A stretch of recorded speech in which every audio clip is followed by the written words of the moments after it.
శ్రీమాత్రే నమః. శ్రీ ప్రత్యంగరాదేవియే నమో నమః.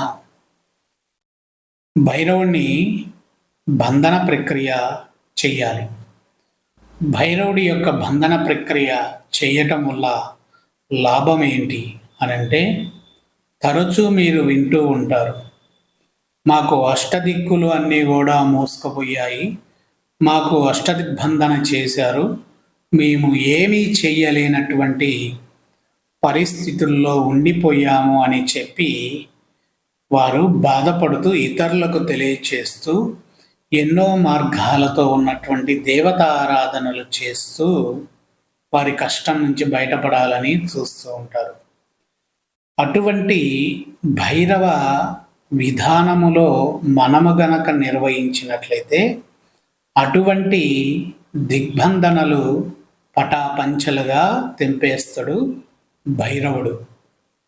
ఇది ప్రత్యంగరీదేవి తంత్ర సాధనలో 37వ కృత్య దేవతతో అనుసంధానముగా చేసేటటువంటి భైరవ ఆరాధన.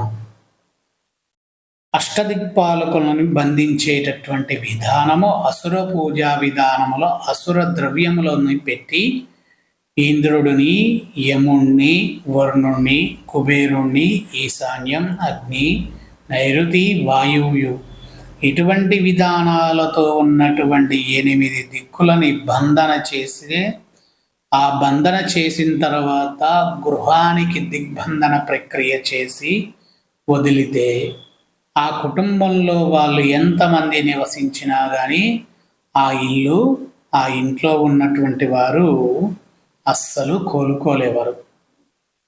అటువంటి సమయంలో ఇంకా ఏ దిక్కు లేదు, మాకు మరణము మాత్రమే తథ్యము అని అనుకొని బాధపడుతున్నటువంటి వారికి ప్రత్యంగరాదేవి మాత భైరవ దిగ్బంధన ప్రక్రియలతో అష్ట దిక్కుల్ని పటాపంచలుగా తెంపి పారవేసి వారిని విడుదల చేసేటటువంటి ఒక అద్భుతమైనటువంటి సాధనతో అనుసంధానమైన హోమ ప్రక్రియ ఉంటుంది.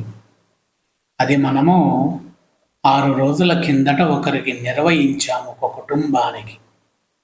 క్షేమాన్ని తలిపించే భైరవుడు ప్రత్యంగరీదేవితో అనుసంధానముగా కలిసి వటక భైరవ విధానములో కట్లబంధనలని కట్ చేసే ప్రక్రియతో దిగ్బంధన స్తంభన చేసే శక్తి పాసుక బంధన ప్రక్రియలతో చేసేటటువంటి అపురూపమైనటువంటి సాధన మనం నిర్వహించాం.